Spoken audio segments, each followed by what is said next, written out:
Assalamu alaikum wa rahmatullahi. Welcome to Crypto Hash Review, where we educate and disseminate information about Bitcoin, cryptocurrencies from a Muslim perspective. Okay, news. We have the news today. Oh, I wasn't able to upload anything yesterday, but let's see what we can do in it. The best we can do in it. Funny thing is, in crypto, things move so quickly. Missing one day, you can miss a lot. And we did miss a lot. What's it? That thing. I spoke about in my previous video. Some game. Squid Game. Lost 99.999%. Just like that. I've never seen anything like that before in my life. I mean, I've seen dumps, but not that scale. But it is what it is. It is crypto. Anyway, first bit of news. So, Plan B's model predicts $98,000 for Bitcoin. Now, again, we have this. I don't know if you heard of this Plan B. It's a guy, I think it's from the Netherlands. He used the block rewards for miners. So as you know, every 10 minutes a miner mines a new block, and in that new block he gets rewarded some new Bitcoin. That's how Bitcoin gets the coins out there. Unlike a lot of other coins, crap coins, who the coins come into existence like that, all of them through a smart contract like these tokens. Or maybe what they'll do is they'll issue half of them to the founders, 30% to this person, 10% to marketing. They treat it like a stock, really. There's not like, so basically the guys who got the coins got the coin because they knew the guys who made it, all that kind of stuff. So scammy stuff. With Bitcoin, every single Bitcoin, in order to get it, you have to either buy it from someone else or earn it through mining. So every coin was fairly given and fairly distributed. Some make an argument saying, well, Satoshi Nakamoto was mining it and he got these free coins. Not really, because he released the details of the coin on in actually the 31st of October 2008, and there was all that to October, November, December, and then beginning of January. All that time he was writing code and whatnot, and so everyone was ready, prepared. They could easily mined. So whoever mined took up the initiative, took up the risk, and their own time and whatnot to mine it as well. So they were rewarded for what they did. Anyway, so basically every 4 years, or I think every 210,000 blocks, the amount of Bitcoin that is issued halves. So initially it was 50, then it halved to 25, then it halved to 12.5, then it halved now to 6.125, and it will halve again in 2024, approximately. So he plotted the price action of Bitcoin to the halving cycles and found that there was a pattern. Well, he demonstrated that it was a pattern. Whether they accept this demonstration or whatever, the idea was that he uses this to what's called a stock to flow. So stock to flow, it basically means how many new inventories come into the market. That would be the inflation compared to the market. So that's how they work it out in terms of the inflation of new coins. And if the stock to flow is an amount of coins being minted as opposed to about those being bought on the market or not, if it goes really low, then essentially it becomes like at the moment it's a bit like gold, I think, or it's gonna be like gold. I think gold stock to flows that's about 1.5. I think Bitcoin is 1.8. But once Bitcoin halves again, it's gonna be even less than gold. So there's doing less Bitcoin coming to the market than there is gold coming to the market. It's a bit complicated. It's not important to know the details. The point is he has a target set for $280,000 by the end of this cycle. So it's to do with cycles. Every 4 years, there's a cycle that has a top, then it comes sideways, and then it has another top higher, and then so on and so forth. So for the last 3 months, August, September, and October, he predicted a certain price point based on his model. And ironically, surprisingly enough, he was within a few percent error. I think the first time it was like 0.1%, 0.2%, 0.7% error. Then I went with 1% error. Then this one, we had about 2% error, which is really good for 3 months. So he predicts that in this month we should see a 98,000 Bitcoin price, which brings up to almost six figures. Six figures, guys. Six figures. Hence the yellow background. This is to what's the word? Embody the Bitcoin theme. Anyway, so we'll see how it goes. If he manages to have a close on this month at 98,000, that will be an insane 4 months straight of being correct. Insane. Okay, next piece of news. Houston auto dealer offers luxury car purchases through Bitcoin backed loans. Now, I made a case that Bitcoin will outdo, sorry, undo this riba system. Unfortunately, reality is that Bitcoin is money, and riba can be done with anything. So we have a situation here where people are now beginning to use Bitcoin as collateral for interest-based loans. That is sad and unfortunate. I really wish Bitcoiners made more of a fuss about this, but there's nothing they can do about it really. But they should openly discourage things like interest, things like margin trading, leverage trading, all these kind of things where it uses interest-bearing loans. It should be, I believe, there should be some kind of discouragement against it. I mean, they do discourage it, but they don't discourage it. Say don't do it at all. They might say don't use high leverage. But anyway, at least Muslims who are into Bitcoin, well, that should be saying, yeah, don't do that. But essentially, it works is that you use your Bitcoin as collateral, and then you pay off the debt, and then when you finish the debt, you get your Bitcoin back. That kind of stuff. And if you don't pay debt off, it will liquidate your Bitcoin.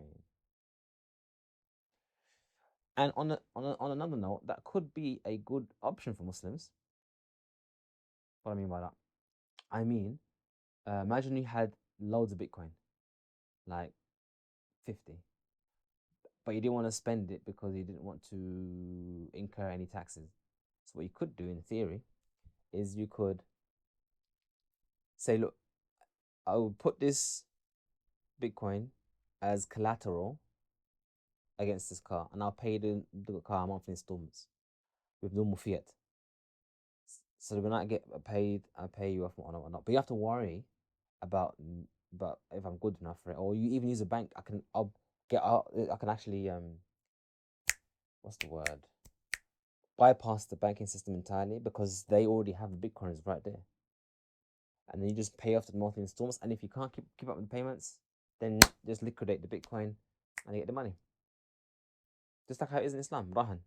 It's called a Rahan when you give a guarantee. That's what it is. So that'd be a good option. Maybe someone out there is going to code that, make a product. People can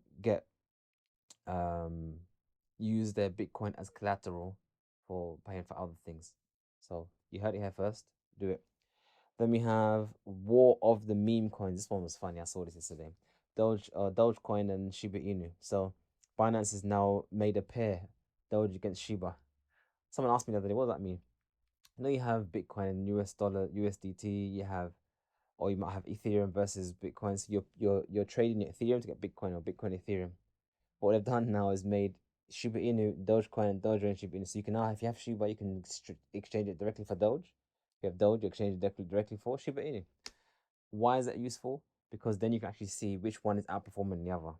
You can actually see, wait, if the price of SHIB is going up, that means the price of Doge is going down. That's basically what it means. So we'll see. We will see. I don't know what the pair is SHIB Doge. So if the price goes up, that means SHIB is outdoing Doge, and if the price goes down, that means Doge is outdoing SHIB. So it's almost like a competition, like a race. Whoever you're supporting. If it goes down, you're supporting Team Doge. They're both crap coins. They're both Dog Sheep. Dog Sheep. Sheep is the ticker number for Shiba Inu. It's like, whatever. Don't get the joke. Another one. Someone asked in the comments below, is it a bad idea to leave your money on exchanges? And I replied saying, not necessarily. I mean, they're not, exchanges can steal your money, but it's not like they will steal your money. I mean, that's can and will are two different things. But yesterday, Binance announced that they froze withdrawals. Why did they do that? I mean, it was nothing sinister, really. Basically, there were so many people withdrawing that they couldn't keep up. So they said freeze, until we can deal with the backlog, and then we start it again. But what it did do is remind people that at the end of the day, if they have your Bitcoin, they have your Bitcoin. They owe you Bitcoin, but it's only if they're going to give it to you. So be aware of that. Don't keep you and don't use exchanges as a wallet. You put money on an exchange to exchange, but don't use it as a wallet, as a long-term state storage. Now, there is a case to be made. Someone who really is not tech savvy to just best leave it on an exchange. A good reputable one like Coinbase or Binance. Like for example, your gran who struggles with an iPhone. If she's gonna send her money from her thing exchange to her own wallet, she might lose it. She might lose the keys. So there's a case to be made for a custodial, but just be aware of the risks. As you mentioned, the Squid Game rug pull, 99.9% of my money gone. Should I laugh? That's terrible. Anyway, Burger King serves up free crypto with purchases, with meal purchases. Again, it's another way of using Bitcoin almost like a token. I wrote up a whole white paper for a token. My idea was called value meta token. So like the idea is that you would have issue tokens and companies can give that out and then use it to purchase things like reward points, like your Tesco points. And I eventually canned the idea because at the end of the day, it'd just be another shitcoin. I just figured, at the end of the day, better idea would be to reward people with satoshis. So that's what they decided to do. They want to use crypto or give out coins to get you to come in, which is a good idea. Free satoshis, come in, get some sats. At the moment, a satoshi is less than a penny, so for them it's almost like nothing. But one day, it may be worth more than that. So therefore, come buy them from us, innit? Good marketing ploy. Maybe you should think about that in your business. If you allocate, let's say, £1,000 into Bitcoin as your marketing budget, and just give out 1, 2 satoshis through Lightning for whatever purchase or whatnot, you'd be surprised. People might come to you just for that one purpose. I would. Nearly this nice one. This nice one. Nearly 38 million. Nah, not big enough. $38 billion worth of Bitcoin have left exchanges. We just mentioned the other day withdrawing money from the exchange. So there's a phenomenon happening where a large amount of Bitcoin is being withdrawn from exchanges. People are taking it into their own custody. And what that may lead to is a price shock. There's not enough Bitcoin there to service those who want to buy it, which would mean that the price would do this. That's the speculation. But the thing is, if there's low supply, that also means you can do this. Actually, does it work? Would that been if there's not enough Bitcoin on exchange, would that cause the price to go down? No, actually, it's not, because the price goes down when you sell Bitcoin. So if there's hardly any Bitcoin exchange, selling your Bitcoin doesn't mean price will dump hard. What will dump hard is if there's not much dollars available or people who want to buy. So it's the opposite actually. So yeah, so that's what it means. Yeah. Another one.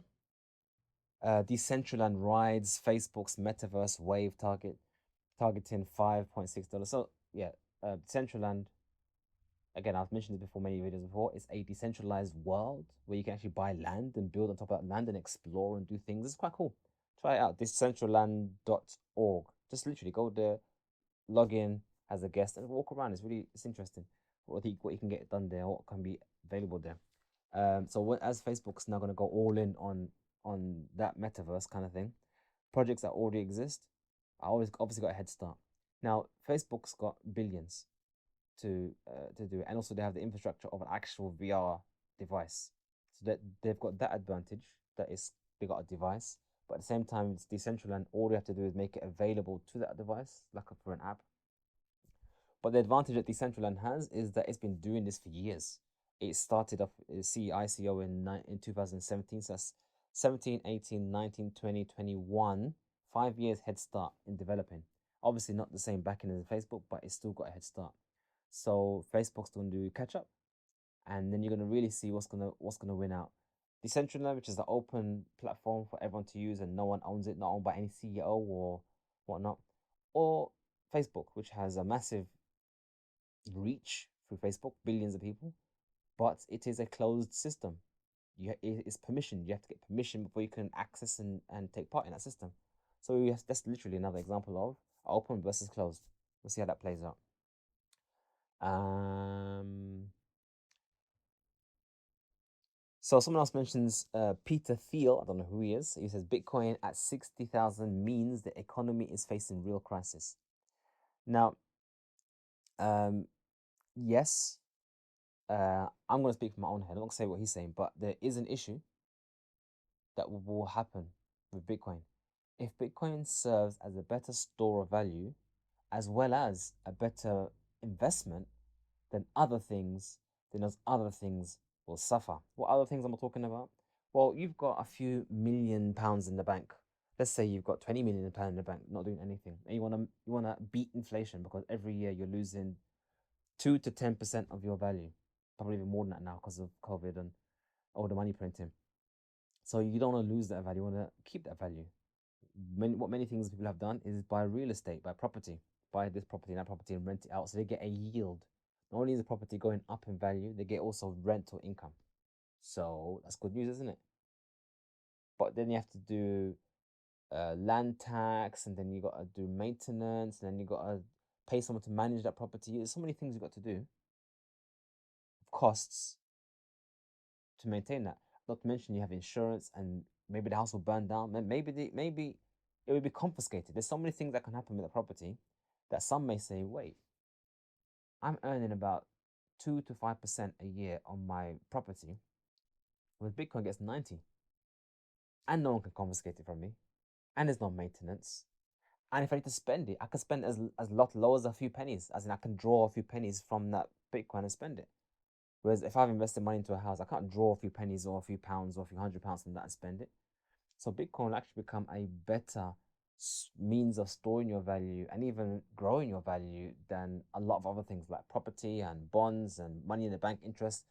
If this spirals out of control, when I say out of control, I mean if it spirals to the point whereby the powers that be can't stop it, that will be a problem for the banks. Yay, problem for the banks. That's good for me. Thumbs up for that one. That'll be a problem for the banks. That'll be a problem for the whole interest bearing system. And yeah, we got some issues coming up soon. But anyway, think about that. I know many people. There's even one guy, Matthew Cradder of Trade University. He sold his property last year and put it into Bitcoin, and Bitcoin has gone up. The last year when he bought it, it was like December time. Bitcoin was only about 15 or 13,000. Now it's 60. So he's more than doubled his money outside of property. Many people are selling, and he did the same with gold. So he's just one example of many people who think, you know what, there's better yield, there's better opportunity, and it's safer, and it's more secure, and it's more movable. If I have 5 properties in London and I want to move to now to Malaysia, I have to somehow sell that. It's gonna take me at least a few months, maybe half a year, just to liquidate that. Then I've got to use another bank to transport that to another bank, and then there's fees on top of that. That's a very long process. Bitcoin, get on a plane, I'm there. The money's with me. American football superstar Aaron Rodgers says, "I believe in Bitcoin, Bitcoin to the moon." So statements like that, Bitcoin to the moon, yeah, it's great. I mean, it's nice as a meme, but for me, it's short-sighted. Not criticizing him, by the way. I'm just saying this is something we all go through. We go through this phase whereby we only see Bitcoin as a means to get more fiat, but eventually you start realizing or start seeing Bitcoin as actually um is actually buying Bitcoin now is getting it as cheap as possible. So not rather than buying it now to get more later on, you're buying it now because you want to get it cheap. Because later on, when you need to have it, it's going to be more expensive. So it's another way of looking at it. What do you really want? Do you want fiat? Do you want the US dollar? Then these kind of statements come into place. Oh, to the moon, I'm making loads of money, making loads of dollars. Whereas when you look at the other way around, the flip side, if you actually want Bitcoin, then I guess the moon is right here. Get it cheaper while you can, while it's cheap. I mean, imagine you bought £1,000 of Bitcoin when it was only 500 quid. That's 2 Bitcoin for £1,000. That's the real win. Anyway, and finally, I saw the word Saudi, so I had to cover it. Saudi British Bank. Oh, Saab. They call it. It was called Saab in that Saudi. SAAB. Saab. Anyway, so Saudi British Bank. It's something they're working with HSBC. Launches Ripple powered USD settlement service for corporate clients. Why do Muslim countries, especially Arab ones, love Ripple so much? I know why. Because Ripple tries to give the illusion that you can get the benefit of crypto whilst keep your old system, keep your old crappy interest bearing system whilst having the benefit of crypto. And my answer to that is basically this: why would you need Ripple when you have Bitcoin? Anyway, I ask Allah to help the Muslim countries recognize the benefit of Bitcoin and how Bitcoin can actually take them away from the current riba system. Do you know that Muslim countries actually, when they earn money through oil sales and whatnot, they actually use that money to buy US bonds, US bearing interest loans? So lots of money from the Muslim countries is invested in interest bearing loans, bonds, US loans, in fact. That's very sad. I mean, we Muslims whinge and moan about banks being inside Muslim countries, and we forget the fact that the country itself is buying interest-bearing loans, bonds from the U.S. Treasury or wherever it issues it in America on a daily basis. Forget the people; the government is doing it. Anyway, we ask Allah to take the Muslims away from riba and return to the Deen of Islam holistically. Assalamu alaikum wa rahmatullah.